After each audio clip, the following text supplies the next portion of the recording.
Inventory we have touched upon, Guru has talked about the MRP.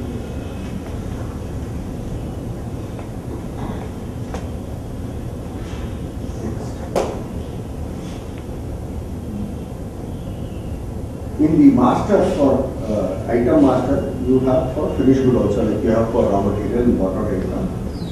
Here it is extremely essential to feed in all this data. See, including taxes, whether Form C is applicable, so on and so forth. So it's a one-time effort. If this FG attracts this tax, once you put it, automatically in the sales invoice, it's calculated like that. You don't have to bother at all till gets changed in the next budget. So there is no chance of billing it with a wrong tax. Next.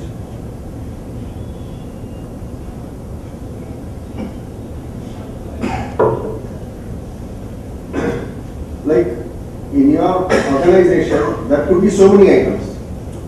You have the option to view either all of them or only select, I want to zero in only on this, an alternator. I want to look at how many types of alternators are there and what are the stock that is available. You can do that. Classification is very essential in the item master.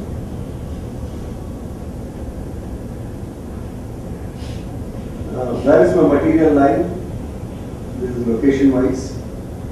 Some could be at my shop floor, some could be with a third party. Third party is also your location in the sense that my material is lying with him. So I should know, and I have a plethora of subcontractors. I should know what item is lying with whom. कितना भेजा था, कितना वापस आ गया, कितना बाकी है उसके पास. Next. If you want, I want to find out one particular item where it is lying. You can do that also. See, I'm searching for a resistor. I want to know where all these resistors are lying. There are 3 lying for machining, 3 in packing, and some 363 in the stores. Next. So the point is, in a maze, if you have to check what is available where, the system will help you. Unit of measurement, specifying the unit of measurement in the master is very important. Next.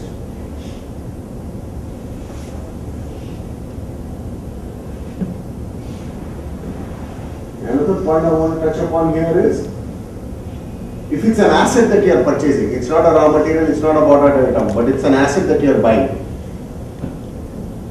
Then you categorize it accordingly and tell the system whether depreciation is available or not available. Okay. Then when we talk about accounts, I'll tell you there is something called put to use. You might have purchased it on 25th of September, but after civil work and all that, testing and all that, you are put to use on 5th of October. So you have to do that installation slip, asset installation slip. Then system will automatically calculate depreciation only for 6 months and not 1 year. Because it's been put to use after 30th September.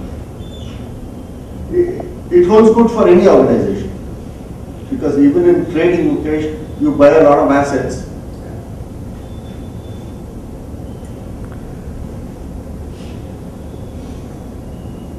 This is again, the user can customize whatever reports you want, select on the heads and make a report.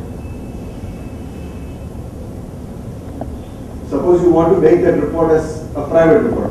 Top management does not want anybody and everybody to see that. You can do that. Next. This is QC at the material receipt stage when you do a GRM. Next. Continuation of that. This is a dangerous document. Shall we skip it or not? लगता है ना नाम से केतन जी Mustafa learn something out of this.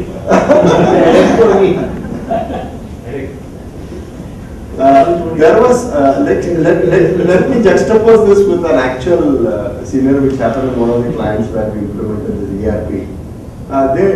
Despite being told to use this very judiciously, they used it left, right and center.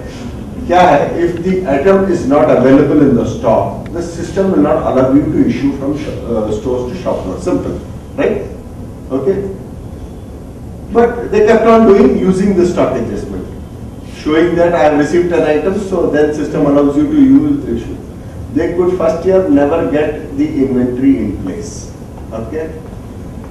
Suddenly the MD woke up one day when he was sitting discussing, finalizing with the CA his accounts. He put a stop to it. He said, no SAN should be made without my permission. We removed permission for all users, whoever was using it. And only MD had the permission. With the result, the next year, only 8 stock adjustment loans were made in the entire year. It's discipline again. It's discipline. It's possible. Strong and fast and carry. Huh? It's stronger and fast and Yeah, exactly. See, the idea is if you start using it left, right and center, your inventory is going to go haywire. You will never be able to match physical stock with system stock.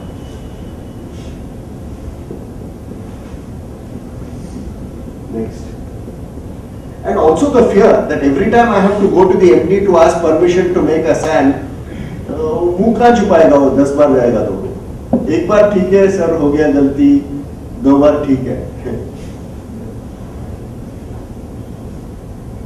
Next. The system is not dependent on item code. What I mean is you could have an item code for your invert material or your FG. System does not say you need to have an item code. There are many an organization who know a nut by a nut only, not by 753X, right? Because people come, people go. You can't remember a nut by 753X. People confuse. There is coding in the ERP, but that's for the system backend to take care. Not for a user to remember and work based on a code. But nonetheless, the system enables you to have an alphanumeric code or only a numeric code also. But here you see, the item has got various specifications, like nut has got various specifications. Then you want to have numbers. Yes. That's what these screens will explain to you. How the item code is generated. First you select whether it's raw material or a bought out item. You give the description, the details. Next. Then somebody wants that the TUV meant to be mentioned as a prefix. And they want, see for example, wall manufacturing company. They want previous slide here, see, previous. They want the construction type. What is it made of? Whether it's a casting, then I want an alpha for that. If it's some other metal, something, which means I know to distinguish when I pick up for production that I want a wall to be made out of casting.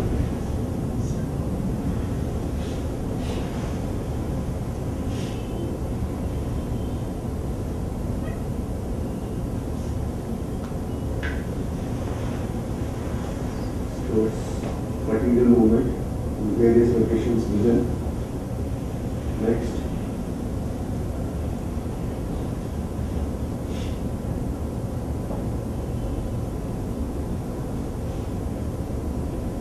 This is a physical stock verification.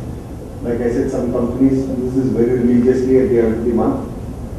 It gives you a variance report between the stock, physical stock and the system stock.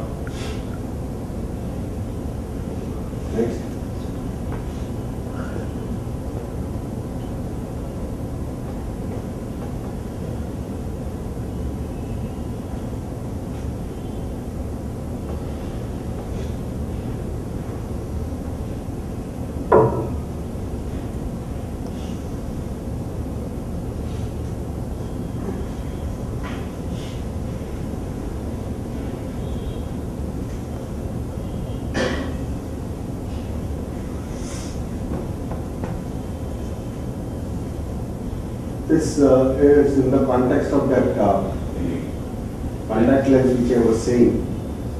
So serial number tracking is very important.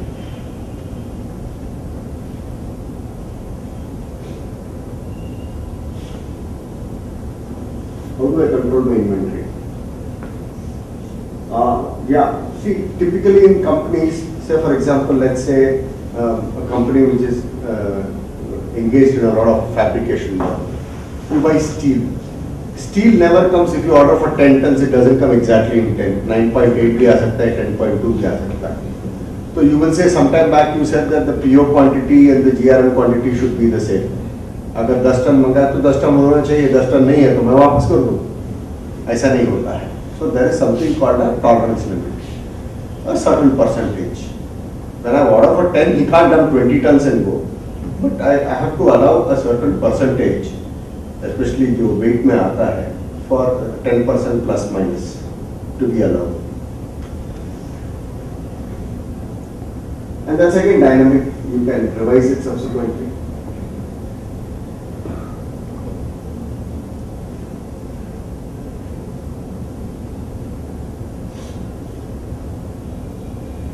Various cost rate, we have weighted average rate is there, last year purchase rate is also there.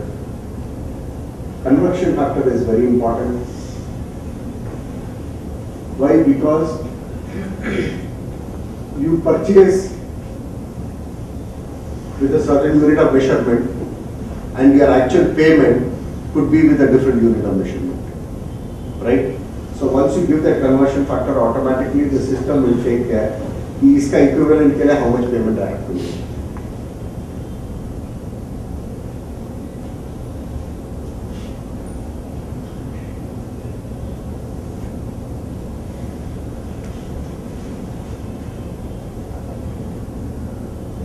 Next.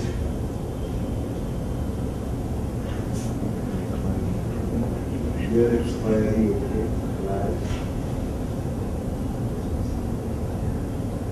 Yeah, this is, I make pens and I sell pens. But when I'm selling to Guru, I call it ballpoint pen and sell it.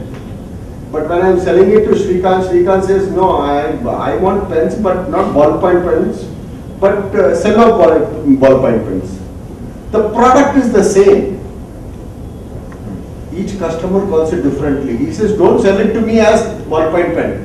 Sell it to me as a cello ballpoint pen. Fair enough. It's the same product with a different alias name. That also is taken care of.